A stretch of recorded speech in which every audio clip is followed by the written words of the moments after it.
Sud Radio présidentielle 2022. Revel en campagne. Bonjour Eric. Bonjour Cécile, bonjour Patrick. Oui, et bonjour alors, la guerre qui fait rage en Ukraine, la population martyre, évidemment 10 millions de réfugiés, du sang, bien sûr, des morts, des victimes. Et en vérité, c'est tout l'équilibre géopolitique mondial qui risque d'être modifié.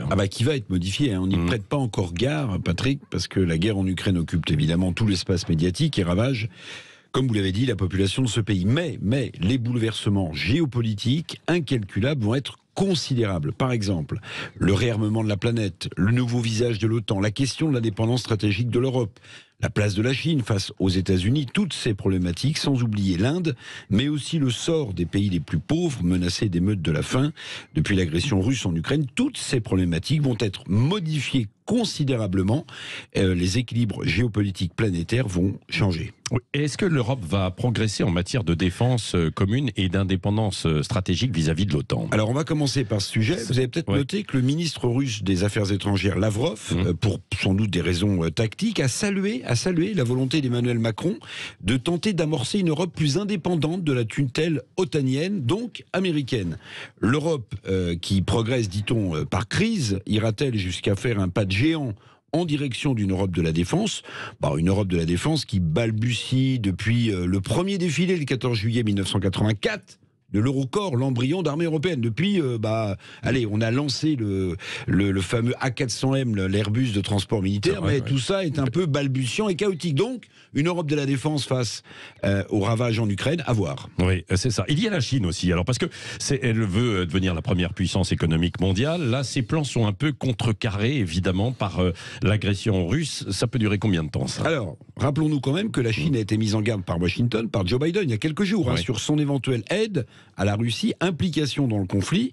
Évidemment, Washington n'en veut pas. Mais combien de temps, effectivement, Pékin va-t-elle supporter que la Russie belligérante contrarie ses projets d'hégémonie mondiale économique avec ses nouvelles routes commerciales de la soie, qui passaient notamment par l'Ukraine? Oui.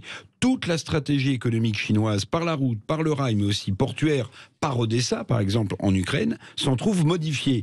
La Russie, en fait, c'est pas grand-chose face à la Chine, il ne faut pas l'oublier. 146 millions d'habitants d'un côté, 1,4 milliard de l'autre. Et puis la Chine possède la plus grande armée du monde, forte de plus de 2 millions de militaires d'actifs.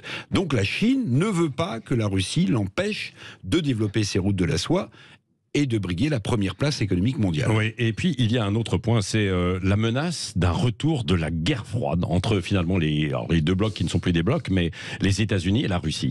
Oui, alors guerre froide, certains experts parlent même de glaciation entre les États-Unis et la Russie. Ça va sans doute évidemment prendre le pas sur tous les multilatéralismes géopolitiques.